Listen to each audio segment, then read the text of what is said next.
Ini kaki. Ya, jadi kakinya itu ada banyak sekali, tergantung lingkaran meridian yang mau dibuat. Oke, sekarang kita lihat matematiknya sedikit tentang lingkaran besar. Saya punya sebuah lingkaran besar, pusatnya adalah di pusat bola, pusat lingkarannya. Maka busur ini ya disebut busur lingkaran besar.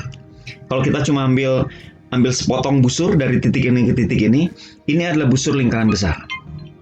Nah, busur ini bisa dinyatakan dalam meter, dalam satuan panjang. Bisa juga dinyatakan dalam satuan sudut. Jadi ada dua cara untuk menyatakan sudut. Menyatakan busur ya. Yang pertama adalah panjang S atau theta. Theta ini pasti sama dengan sudut pusat. Ya, kalau kita bikin sudut, nah sudut theta ini adalah panjang dari busur lingkaran besar ini. Ini adalah jari-jari lingkaran ya. Kita bisa dapat rumus ini. Ini adalah rumus matematika saja, matematika yang biasa ya. S itu panjang busur adalah theta, tapi tetanya ingat theta dalam radian. Dan R adalah jari-jari. Inilah hubungan antara sudut pusat theta dengan panjang busur. Ya, theta ini bisa disebut sudut pusat, bisa juga disebut sudut busur. Boleh-boleh saja. Nah, kalau kita menggunakan satuan astronomi yang lebih kecil, maka theta kita ambil dalam detik busur. Ya, tentu kalian masih ingat satu derajat itu berapa detik busur. Satu derajat adalah 3.600 detik busur. Ya. Ini adalah pemahaman yang lalu kalian sudah pahami. Maka tinggal dibagi aja dengan 206, 265. Tetanya dalam satuan detik busur. Nah, busur lingkaran besar adalah jarak terdekat antara dua titik di permukaan bola. Jadi, ini istimewanya. Kalau lingkaran kecil, itu bukan jarak terdekat. Saya bisa bikin lingkaran dari titik ini ke titik ini. Ya, lingkaran kecil yang pusatnya bukan di pusat bola.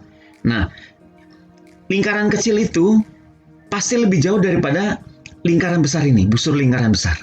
Nah, ini hal istimewa dari sebuah busur lingkaran besar. Semua rumus segitiga bola, nanti kita akan ketemu dengan banyak rumus, dibangun berdasarkan busur pada lingkaran besar. Ya, dibangunnya dari rumus ini. Ya, dibangun pakai lingkaran besar. Rumus-rumus segitiga bola yang kita pelajari tidak menggunakan lingkaran kecil ya. Ada juga sih rumus yang pakai lingkaran kecil, tapi kita nggak pelajari. Kita pelajari yang pakai lingkaran besar saja. Nah, untuk itu ada istilah lain, yaitu sudut bola. Apa itu sudut bola? Sudut bola adalah suatu sudut pada permukaan bola yang dibentuk dari dua busur lingkaran besar. Nah, ketemu lagi busur lingkaran besar. Perhatikan gambar ini contoh. Ya, yang merah-merah ini adalah busur lingkaran besar. Ketika dua busur lingkaran besar ketemu, maka ini disebut sudut bola. Nah, jadi sudut bola itu khusus dia adalah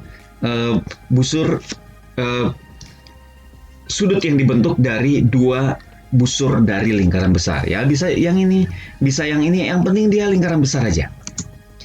Segitiga bola, ada lagi istilah segitiga bola dibentuk dari tiga busur lingkaran besar. Kalau saya punya segitiga pada permukaan bola, tentu segitiga ini akan melengkung-melengkung karena permukaan bola melengkung. Yang disebut segitiga bola adalah khusus yang sisi-sisinya merupakan lingkaran besar, busur dari lingkaran besar. Nah, kalau penamaannya sama seperti penamaan segitiga pada bidang datar ya, A, B, C. Ya, ini sudut A, sudut B, sudut C. Maka busur di depan B disebut B kecil. Ya, busur di depan A kecil, sudut depan C kecil. Jumlah sudutnya kalau segitiga normal yang datar-datar itu 180 ya, kita udah tahu. Tapi bagi segitiga bola ini bukan 180, lebih besar dari 180. Nah, ini ingat, jumlah busurnya lebih besar dari 180. Kemudian ada istilah ekses bola. Apa itu ekses bola? Nah, jumlah sudutnya kurangi 180, selisihnya.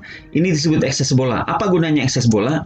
Ekses bola berguna untuk mencari luas segitiga bola. Ekses bola kalikan R kuadrat. Ya, ini adalah luas daripada segitiga bola menggunakan ekses bola.